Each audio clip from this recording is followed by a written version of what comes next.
From WFIU in Bloomington, Indiana, I'm Kate Young, and this is Earth Eats. I remember when COVID, Sara, she went to the grocery on her way home on a Friday to get milk and some other things when, basically COVID was shutting everything down.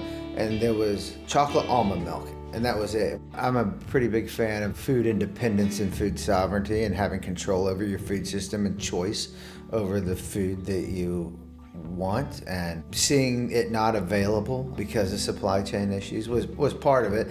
There's got to be a local option for milk. I just think there needs to be, as long as we are consuming milk and it's part of our culture, we need to have a local option.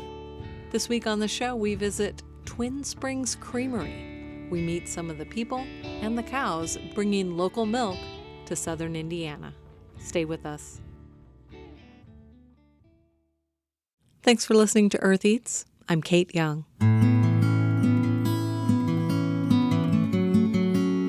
Eating local is one of the sustainability practices we talk about a lot here on Earth Eats. Our guests advocate for supporting local farmers, shopping at farmers markets and farm stops, reducing our carbon footprint by keeping as much of our food purchases within a 100-mile radius, and even growing some of our own food when possible. During the global pandemic, when supply chains were disrupted, the notion of local food sovereignty came into sharper focus. Here in the rural Midwest, it's not difficult to get eggs, fruits and vegetables from local farmers, and increasingly beans and grains are available, as well as meats, though you will certainly pay a premium for most of these, even if they don't have far to travel. It's frustrating, but it's the reality of our broken food system. It simply costs more to grow food on a small scale using sustainable farming practices. But the food usually tastes better, and it strengthens the local economy. One food category that I don't usually find at local markets is dairy. Yes, we have a few local cheesemakers, but I never see milk. At least not until recently. And there are reasons why it's so rare. Our guest today can shed some light on that. My name's James Farmer. My name's Jason Scott. Everybody calls me Smiley. James and Smiley are the founders, owners of Twin Springs Creamery, a local dairy farm producing milk. I was so excited when I heard this was happening. I couldn't wait to get out to the farm to see for myself. We're in western Monroe County, just west of Bloomington, about 4 or 5 miles on Starnes Road. In Monroe County, we're the only grade A dairy that's left in the county, one of the few grade A dairies that's left in the region. So we're on a 100-acre farm where we have a pasture-based dairy cow operation where we milk and pasteurize and bottle and ship from here, mostly to local places in Monroe, Owen, Greene, and Lawrence counties. For sanitation purposes, everything is made of concrete and stainless steel, so naturally, it's a room with a lot of echo. This is the milk room. This is where the raw milk is stored when it comes from the cows before it's pumped over to the creamery side and pasteurized. When it comes in here, the milk's about 98, 99 degrees. It comes out of the cows at 101, and we have 2 hours to get it below 45 degrees. And we'll probably hear it kick on, but the bulk tank is sitting right behind you, and it's from the early 1960s, but it works really well. It came from an old dairy up on Bethel Lane, and we strain the milk as it goes in there, and then it gets chilled down. We keep it about 34 degrees. Okay, so there's a chilling, but there's also a pasteurizing. And what is pasteurizing? Pasteurization is a pretty simple process. It's heating milk up, and there's different levels of pasteurization. We do a low temperature, it's called vat pasteurization, where we heat the milk up to above 145 degrees for 30 plus minutes, so like 146 degrees for 31 minutes, give or take. Temperature and time have to be above those thresholds, and that's on white milk. If you're doing something like chocolate milk, the temperature has to be above 150 degrees. We pasteurize anything from, it depends on if we're doing a small batch of Yule Nog, which is a seasonal drink that we have. It's eggnog flavored milk. We do about 25 gallons at a time to 85 gallons of white or chocolate milk. So each one obviously takes a little longer than the other, depends on how much you got in the tank. So as soon as it comes out of the cow, it's warm, and then you're cooling it down immediately. And then when do you heat it up? 48 hours.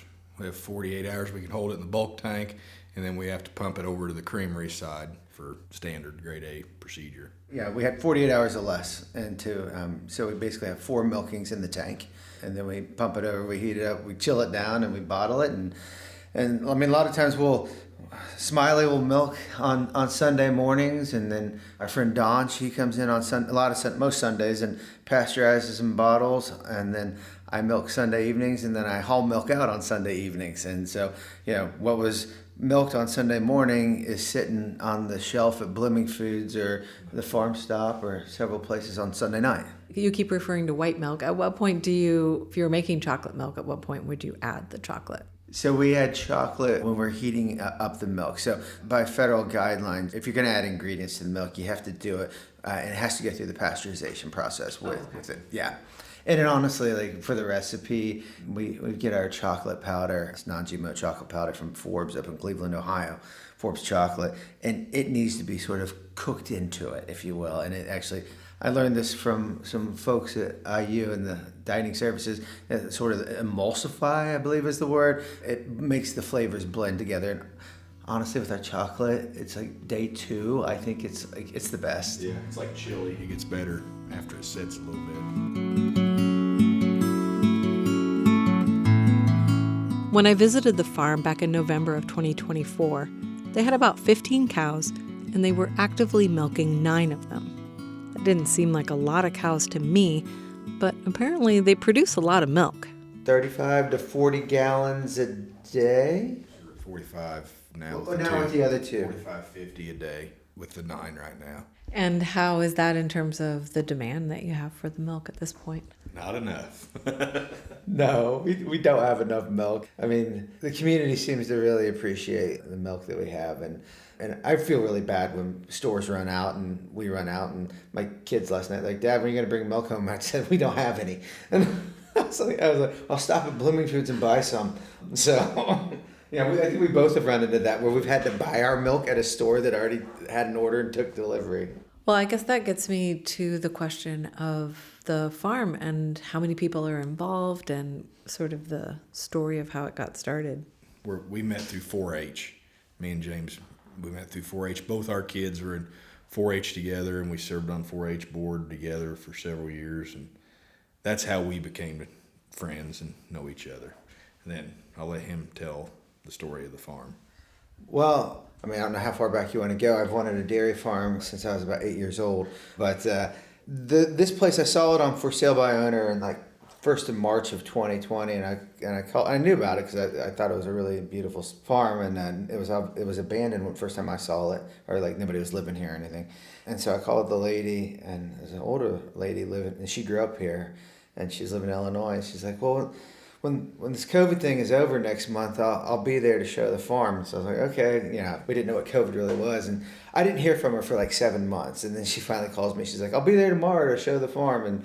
And so she came and showed it. And we were fortunate enough, my wife and I, Sara, to be able to buy it with the help from the U.S. Department of Agriculture. They have new and beginning farmer loans.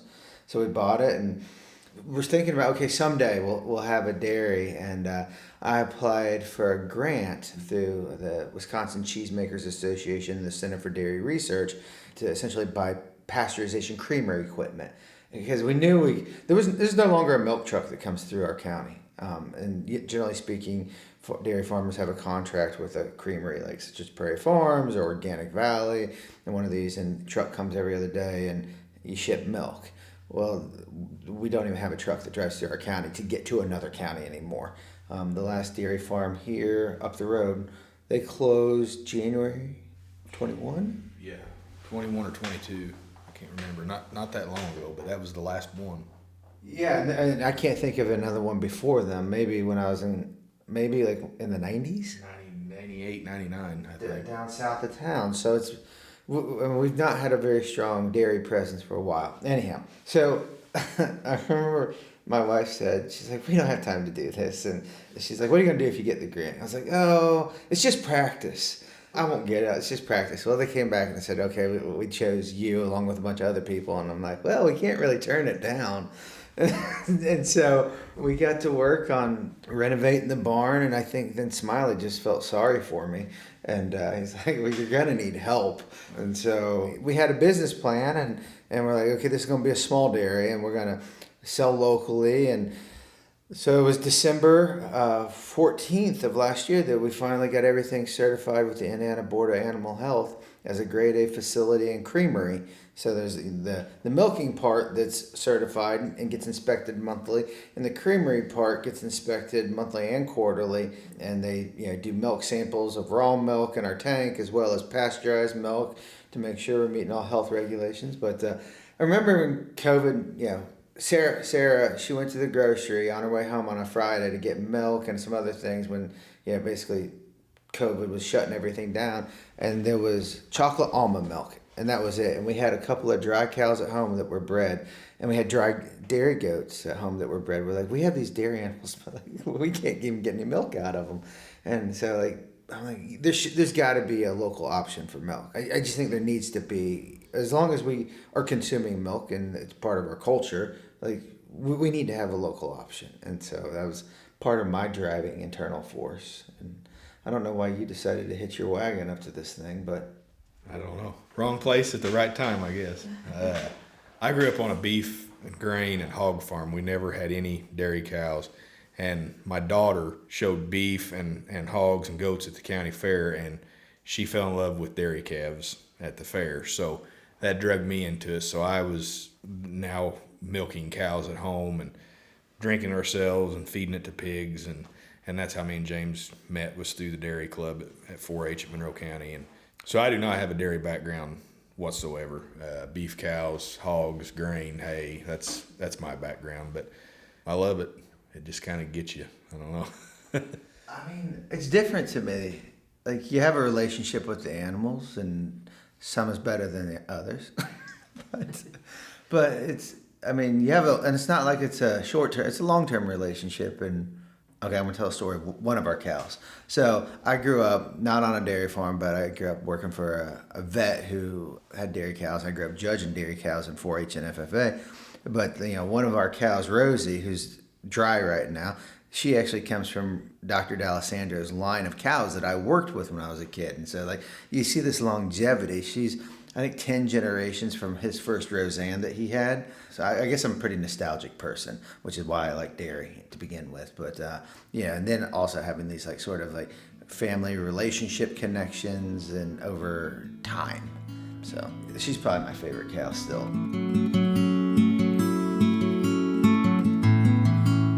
So were you saying that you noticed during COVID, where we were experiencing different kinds of supply chain shortages and not having, access to food, to all the different kinds of food that we're used to? So you're saying that was some of the motivation for you around wanting to have this? Yeah, I'm a pretty big fan of food independence and food sovereignty and having control over your food system and choice over the food that you want. And seeing it not available because of supply chain issues was part of it. I'm not going to say I wouldn't have done it anyways. I didn't need COVID to get into dairy because we had dairy cows at the time, but it was also just extra motivation. Be like, you know what? We need a dairy in this county, and we need to be able to produce and distribute locally, so we're not, always dependent. And I think we have a pretty highly functioning food system, but when there's disruptions that you can't predict, it's like, okay, how fast can it rebound? How resilient is it? How can it bounce back? Can it handle it? There was plenty of milk. Unfortunately, we just, we couldn't get it to the people and get it in the right way and, get it packaged in the right. We didn't need it in pint-sized cartons for schools, but that's who was getting the bulk of the milk then. And so it's like, okay, and it wasn't like the farmers on every farm had the setup to start pasteurizing and bottling their own milk. I'm like, so it takes a variety of styles of farms to make this whole thing function. And there just wasn't this style of farm here. Regular listeners to this show might remember that my personal meat-eating policy revolves around knowing that the animal got to live most of its life outdoors, eating grass or bugs if it's a chicken, but basically being its animal self.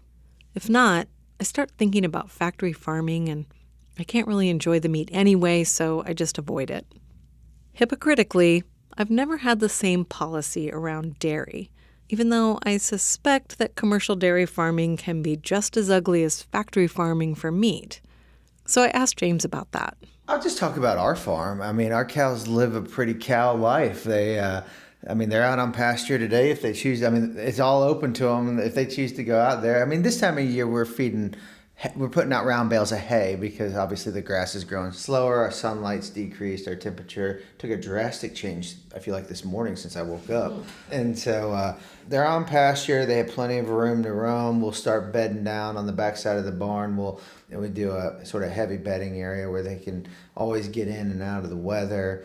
And we rotate our pastures pretty heavily, which is more of the human challenge than anything. But in order to get the best grass to them, the freshest grass, and we just try to let them live that pasture-based life. They're herbivores, and so they need to forage. And so, I mean, really just thinking about our farm, and we try to do things as ecologically sound as possible, knowing that we're not 100%, and we're working on it.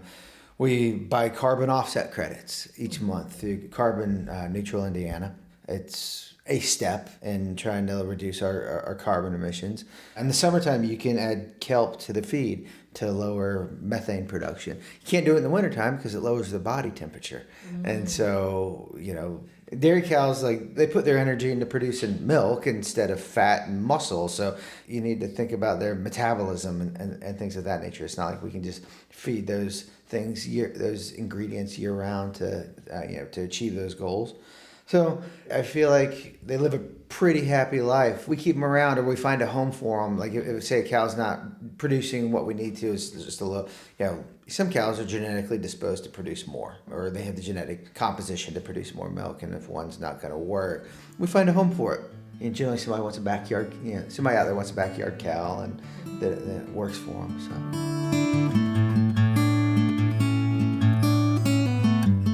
And it sounds like you already kind of had a passion for dairy, like you said, since you were 8. Could you say a little bit more about that? I think the first farm I ever was on in my life was a dairy farm. Maybe I was like 6 or something, but it was Martha Miller's farm. And I think a couple of best friends lived down the road from me. That was their grandma's house, and I grew up going to that farm. I remember when they stopped milking cows. I remember the smell of their milk room and the parlor. And this is the same smell. I mean, a lot of it has to do with what we used to clean with. But and the cows, and I remember all the smells and noises and everything. And it's very stuck in my mind as a significant life experience. And so that's my first impression of a farm. It was being there with Brian and Jeremy Hill, who were cousins, and on their grandmother's farm. And we grew up hanging out there in high school and riding 4-wheelers around that farm, and swimming in the pool, and that's what we did. And so I think that farm in particular, and then being in 4-H and FFA, then sort of just kept stewarding that passion. So how did you not end up being just kind of a full-time farmer? Money. Smiling it's money. It took me till I was 45 years old to be able to buy a piece of land. We had houses on 5 acres or something like that, but being a full-time farmer and it's funny, most of the dairy farmers I knew growing up, that was not their primary job. Most of them, my friend, drove a bus or worked 40, 50 hours a week at another job, and then they came home and milked, and they got up at 4:00 in the morning and milked. But I'm trying to think, I don't remember a single person that their full-time job was being a dairy farmer. Every single one of them, they had a full-time job that paid the bills, and then they milked cows on the side. Well, and that's kind of what you're doing right now. It's exactly what we're both doing. Fortunately, you're doing the morning milkings, and I come in at night and do the milkings. And we have a couple of good friends, Stacy Decker, that helps us. She milks on Friday evenings. She bottles. Dawn Keller, she drives a school bus for Eastern Green, but Dawn helps pasteurize and bottle. And so, this is a total group effort. Without it, this would not happen. Yeah, I was going to say the fact that there's 2 of you, or 2 families involved, or 2, individuals involved, makes it seem more likely to be able to pull it off. If you're going to both have full-time jobs as well. Oh yeah. It takes 2 of us. I don't think there's any way one of us could pull it off. and either not go crazy or go bankrupt. Or be kicked out of the house. Yeah, or be living in this barn. I was going to say, you would never see your families. No, there's no way this would be possible. I don't know what I was thinking before. I really appreciate you for doing this with me because I have no idea what I was thinking. I guess I just was making it up as I went along. But no, you can't. This can't be for us. It can't be done as an individual. It's definitely a community effort. And is your full-time work your farm? No, I do tree work. I log and do tree work, and then we have beef cows and the hogs, and we sell hay and bale hay. So summertime is my busy time. So it would be impossible for me to do this by myself in the summertime because I got so much stuff going on. Now this time of year I'm getting slower. I don't have much going on in the winter, so it works out pretty good because he's busier in the winter and has more time in the summer, and I'm the opposite. So Sounds like you have 3 jobs, pretty much. yep. And then between that and dragging kids around showing livestock or football or wrestling, it's pretty busy. You got to try and stay a step ahead of everything, figure out or you forget where you're supposed to be. But with cows, the milking has to happen twice a day. There's no way around that, right? No matter if it's cold or hot or you're sick or what, the cow's got to be milked every day, twice a day, no matter what. Somebody's got to do it. I remember the first time I had COVID, we had got COVID together at the county fair. There's a bunch of us that got it in that first summer, and we got our cows home because Trish, Zykes, and Kevin they brought our animals home and for us. And I remember I would stagger out to the barn, and then I would sit there and milk the cows, and the kids would bring the cows to me, but, and even though I was sick, I was like, we still got to milk the cows. It's like it wasn't like we had any other option. There was a day last winter when it was pretty frozen. They got milked a little later that day, but they still got milked twice that day. And the storm, the tornado and the storm, it threw a wrench in the cogs too with running generators, and we didn't have power for 5 days, 6 days? Yeah, so we were dumping milk, and we were using a generator to power a portable vacuum pump so we could milk cows, but then we were dumping milk. And this summer was a real challenge because that happened 2 weeks before fair? 2 weeks before fair, and so it was a mess. We were running pretty ragged. Oh yeah, I was sleeping on the floor because we also had the refrigerators were full, and we just processed 90 gallons of chocolate milk, and Stacy was processing basically by candlelight. We had everything was chilled at the right temperature, but we had a flashlight hanging from the ceiling, and we had the temperature right on all, so nothing, everything. Prioritizing the power where the power went, so you didn't run a light where you didn't need it because we didn't have a big generator yet. We had 4 generators set up outside running, and borrowed them, rented them, and then I slept on the floor in there so I could fill them up with gas in the middle of the night. I was like, what am I doing? But it's part of it. I was going to ask, none of you live here on the farm, is that correct? Correct. Okay, so this is a business, it's a farm, you guys come here to do it. Yeah, the downstairs has been worked on. The upstairs is it's an old farmhouse from 1881, and it needs a lot of love. Not the priority at the moment. Now the priority is the cows and the milking operation.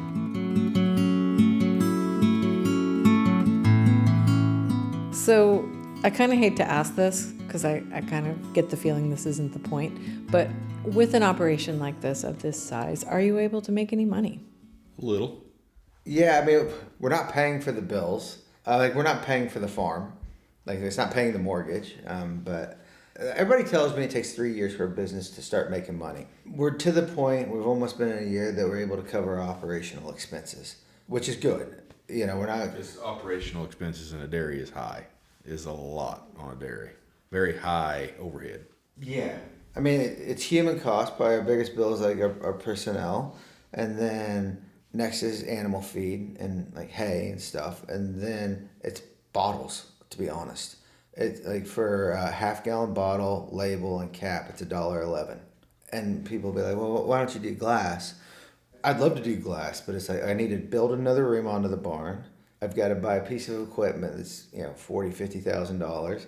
Got another set of chemicals that are pretty intense to clean the glass with. I got to pick up the glass. I got to wash the glass. So I'm like... Yeah, you've got more labor costs there too.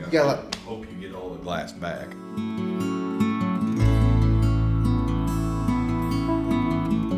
I'm speaking with Jason Scott, aka Smiley, and James Farmer in the milk room at Twin Springs Creamery in western Monroe County, Indiana. After a quick break, we'll step outside to meet the cows. Stay with us.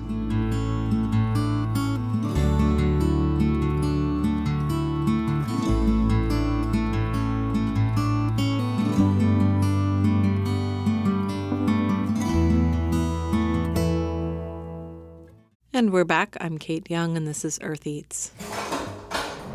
Oh, wow, the sun's out. I was going to say, I definitely want to go outside.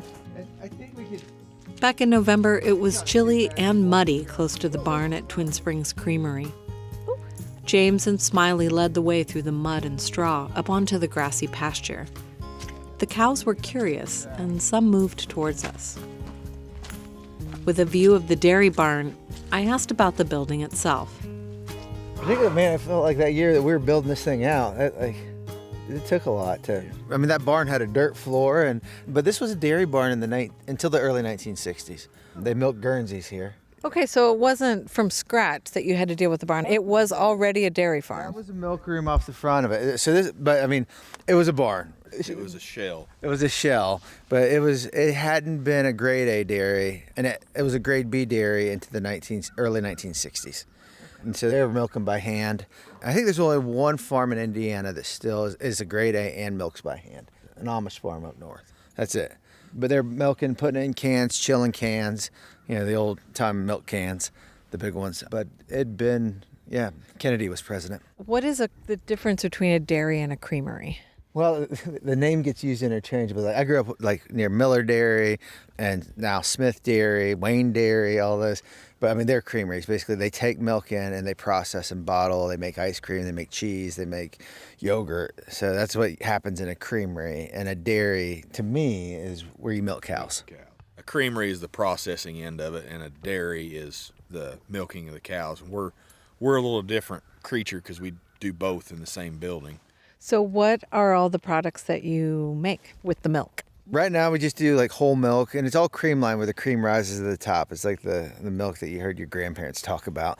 So we do that, and we do chocolate milk, and we also started, we call it Yule Nog. It's eggnog flavored milk, and then we're going to change that seasonally, because I think probably post New Year's people will stop drinking eggnog or Yule Nog, and we'll try other things like vanilla milk and mocha milk and strawberry milk, and I do want to try orange dream milk, dreamsicles. I think that'd be fun in the summertime. Maybe someday we'll get to where we can do some drinkable yogurt. I think that would be fun. But right now it's just fluid milk. And you don't have any plans for cheese or ice cream or anything like that? It's too involved. The cheese takes a lot of infrastructure, building to store it, and the manpower. We just don't have the manpower to do everything. Yeah, and I mean the cows, and I want to be able to meet the fluid milk demand of, because we distribute to about a dozen or 14 or 15 locations. Bloomington, I mean, some bakeries use our, Two Sticks uses our milk, Muddy Fork uses our milk for baking purposes. The coffee shop at the Farm Stop uses it, and then Bethel Lane sells it, and World Food sells it, and then we're down in Springville, we're at Yoho's. Our milk gets served at the Grant Street Inn for breakfast. In Spencer at Babs and Rice's Quality Meats, Lighthouse Custom Meats, Freedom Country Store, the Somers Bakery. I don't want to leave anybody out. Oh, yeah, Blooming Foods East and West. Absolutely. Gables Bagels. Oh, yep, Gables Bagels, yes. Gables Bagels, they go through the chocolate milks a lot. IU, at the IMU, they have a little bit of milk in their C-store. They do a little bit there. So it's just, a variety of places. We have an honor fridge here at the farm. What Smiley means by honor fridge is that if you find yourself out on the farm for any reason, you can help yourself to milk from the fridge at the entrance and put some cash in the drop box by the door. It's very neighborly. I'm lucky I have a really forgiving and flexible partner and wife, Sara, that, I don't know if when we got together 20 years ago, she had any idea. I will say I owned a dairy cow then.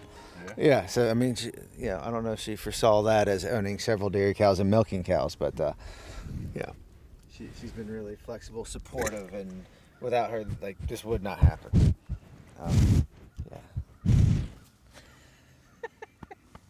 The cow's breathing right on the mic.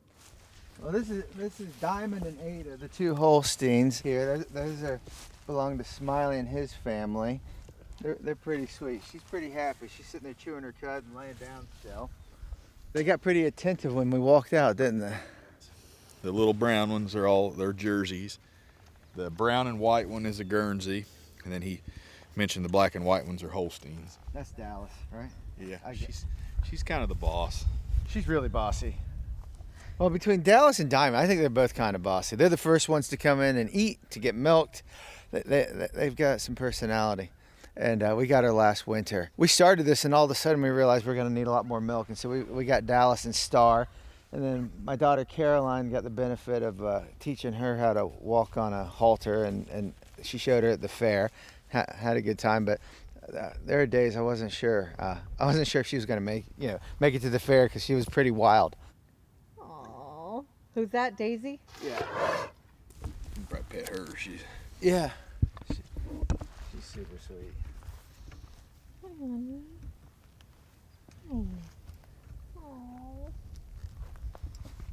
Now don't you understand why people like dairy cows so much? I do. Look at them. They're like, oh. Yeah, they're pretty sweet. They're very curious creatures. So is this your first dairy interview? Yes. There's not that many dairy farmers. Where else would I do a dairy interview? She's really sweet. They're all staring at us. Yeah, they're pretty good. Oh, it's a lot of fun. Is it? Yeah, absolutely. All right. Well, I've taken a lot of your time. I really appreciate it, you guys. Oh, we really appreciate it. Thank you very much for coming out today, and thanks for bringing the sunshine. Yeah, thank you. Yeah, it was great to meet you. Great meeting you. We can rinse your boots off so you don't have to drag this manure back into the car. Okay. That was James Farmer and Jason Scott, goes by Smiley. They're the owners of Twin Springs Creamery in Monroe County, Indiana. They're very photogenic, especially with this blue sky. After the break, we'll spend some time in the milking parlor with Stacy Decker and Dallas, and Diamond, Daisy, and all of the other photogenic dairy cows out at Twin Springs Creamery. Stay with us.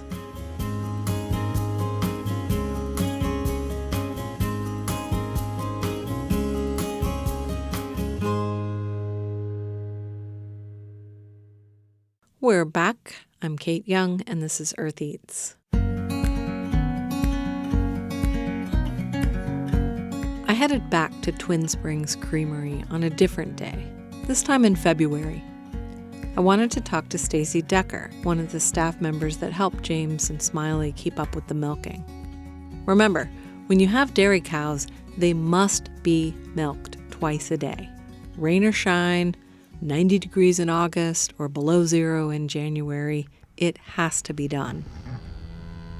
When I arrive on a cold Friday evening, Stacy's in the milk room, cleaning and sterilizing the equipment she uses for milking.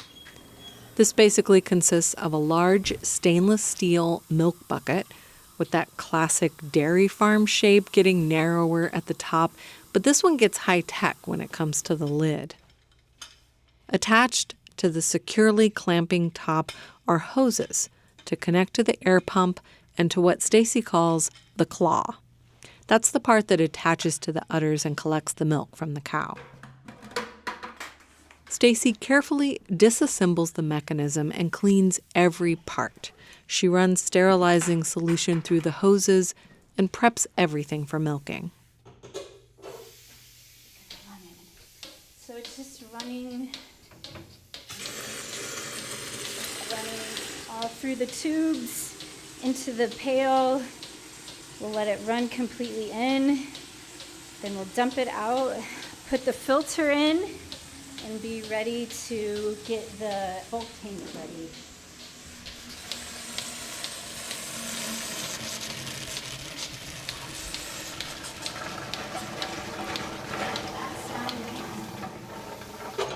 It's done. Then it's time to bring the cows in.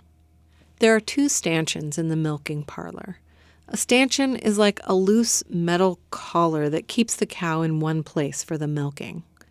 In front of each stanchion, Stacy scoops out some grain for the cow to focus on while she's being milked.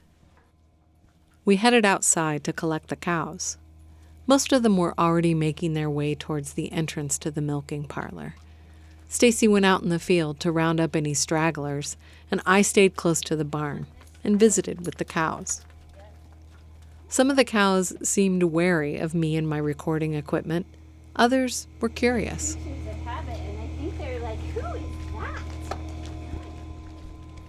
Would it be better if I went inside or something? Just for this bit, while I get these three that are like, hey, what's happening? Once all of the cows were securely corralled, Stacy and I went inside.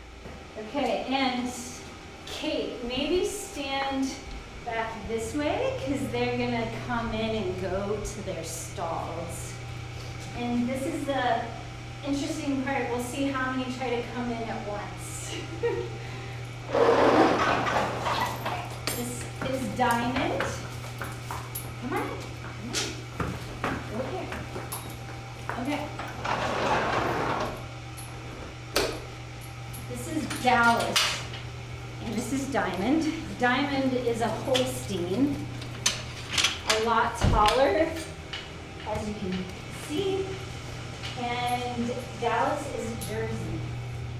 Stacy got the two cows locked to their stanchions. They didn't even seem to notice. They were intent on chowing down on that grain in front of them. This all seemed like routine for them, even when Stacy started working on Diamond's udders. I am just going to clean with the soapy water each teat, get them really nice and clean. The next step was an iodine dip, then wiping off iodine, and then what Stacy called stripping. Is just instigating that letdown of the milk, so Diamond will be ready to have the caul attached. She does this by hand, just like dairy farmers once did all of the milking, before they had air pumps and mechanical claws. And now it's time to attach the claw. This is attached to the vacuum pump, and then we pull the claw back.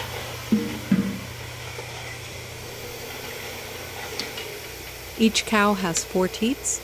The claw has 4 places to attach.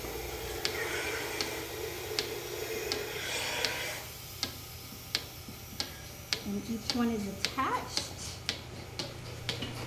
And now you hear the pulsating sound, and Diamond is actually milking.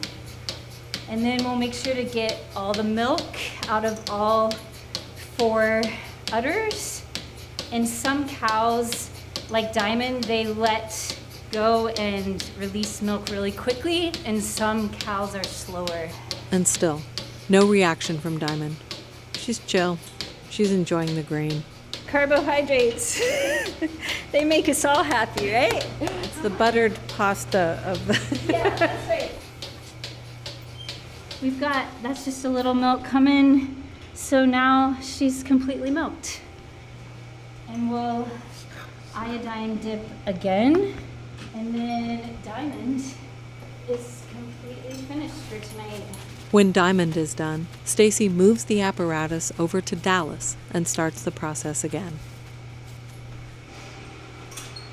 Once Dallas is finished, it's time to take the milk pail to the bulk tank.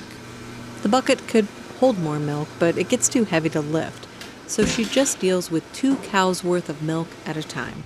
Okay, so now we'll leave our air hose here, and we'll take this in to put in the bulk tank. So it's Friday, so this milk will be put through the pasteurizer and bottled on Sunday.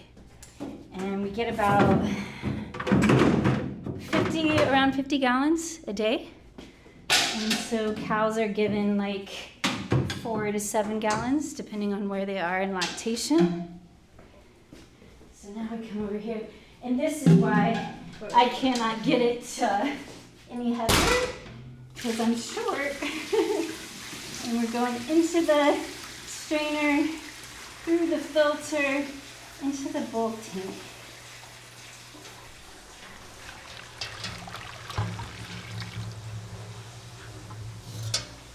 It's very satisfying to see all of that fresh white milk flowing into the stainless steel tank. Okay, I'll be right back.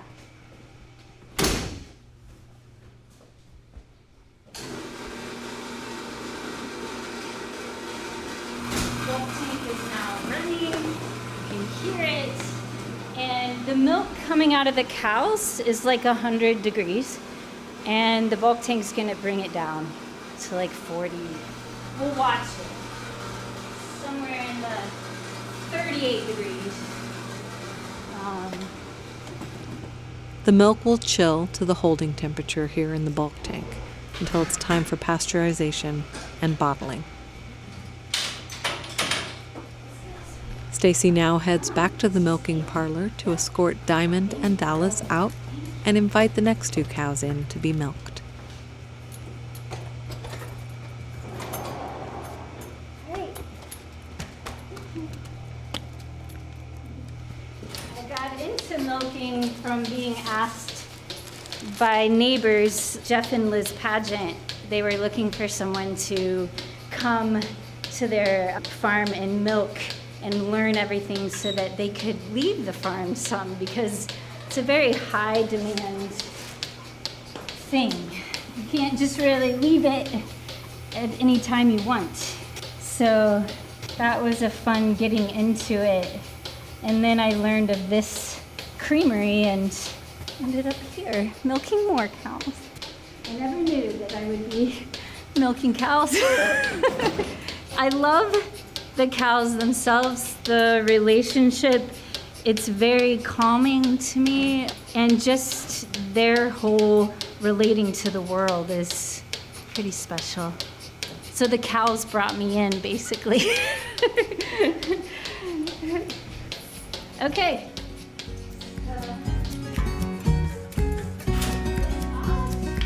That's Stacy Decker on a Friday night in February of 2025, milking cows at Twin Springs Creamery.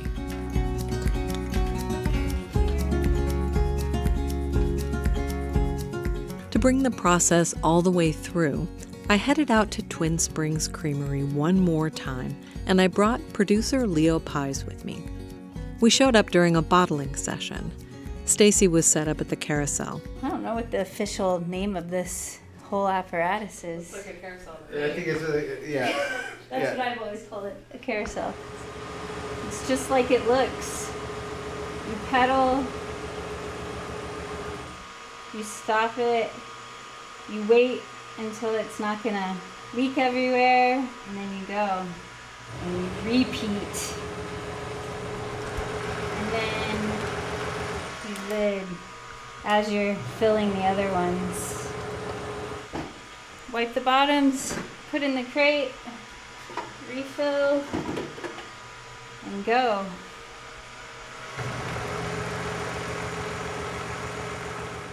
What they call the carousel is a stainless steel circle with openings for 8 milk bottles to rest securely.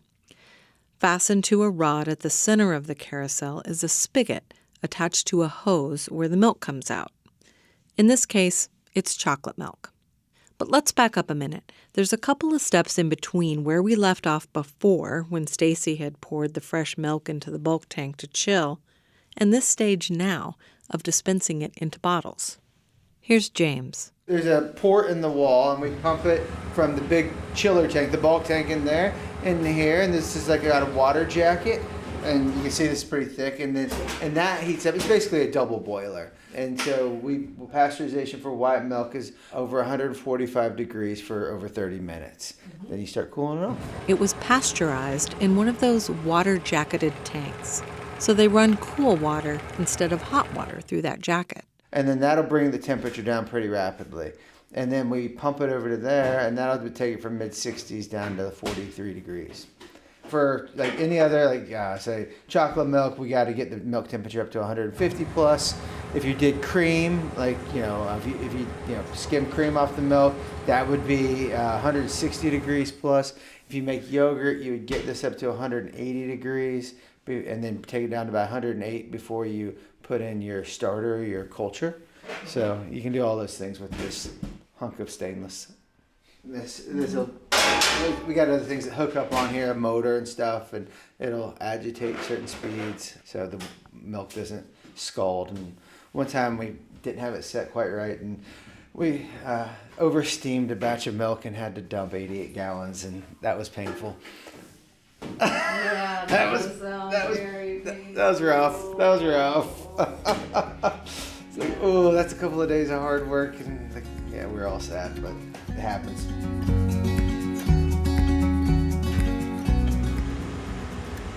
What about mixing? Like, is it getting mixed in there too? There's an agitator that kicks on every 15 minutes. And so it'll kick on the cooling system, it'll kick on, it'll agitate.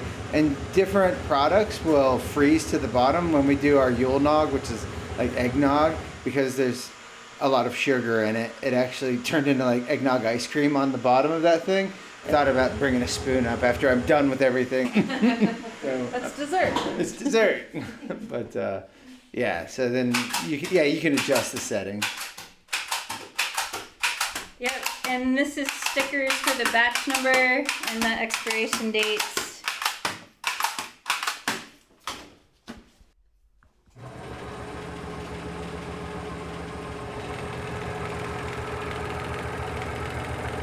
Reminds me a lot of a sewing machine, honestly. Yeah, with the foot pedal. With the foot pedal. And instead of worrying about getting your fingers, you're worried about overflowing bottles.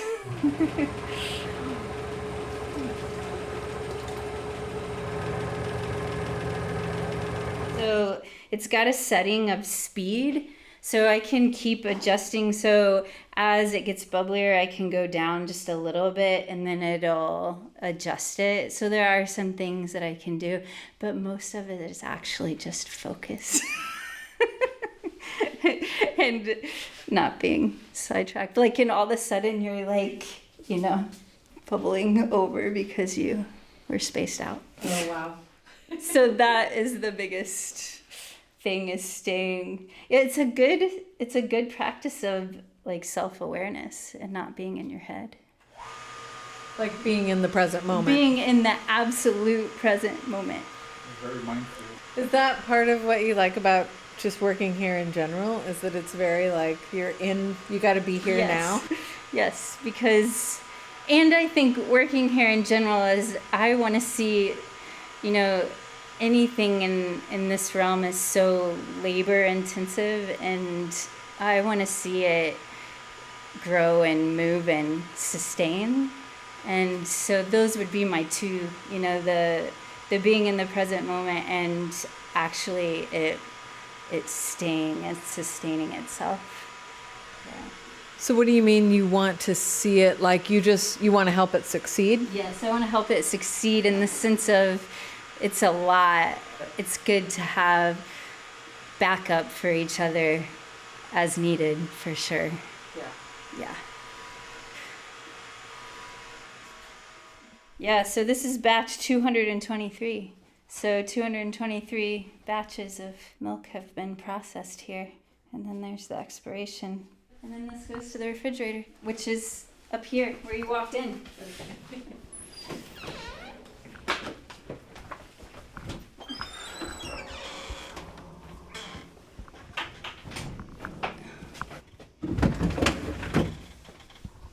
Yep. 32 12-ounces in each crate. 400 gonna get bottled today. Wow. Yeah. Thanks for letting us witness. Of course.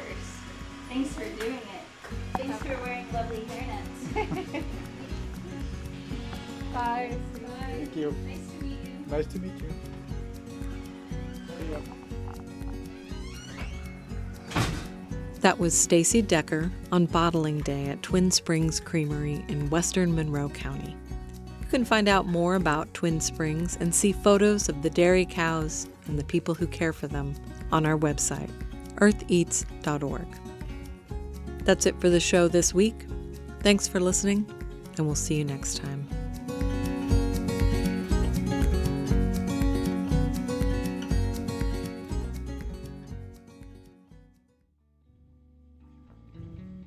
The Earth Eats team includes Eobon Binder, Alexis Carvajal, Alex Chambers, Toby Foster, Leo Pies, Daniela Richardson, Samantha Shimenauer, Peyton Whaley, and we partner with Harvest Public Media. Special thanks this week to James Farmer, Jason Smiley Scott, Stacy Decker, and everyone at Twin Springs Creamery. Special thanks also to Leo Pies for extensive editing and production on this episode. Earth Eats is produced and edited by me, Kate Young. Our theme music is composed by Aaron Toby and performed by Aaron and Matt Toby. Additional music on the show comes to us from Universal Production Music. Our executive producer is Eric Bolstridge.